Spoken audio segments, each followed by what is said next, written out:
ว่าเจ้ารักเราหรือ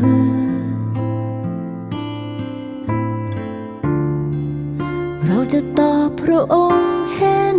ไรเคยคิดไหม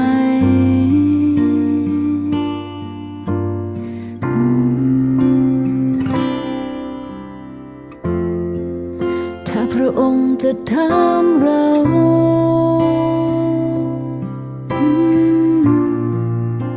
ว่าเจ้ารักเราหรือ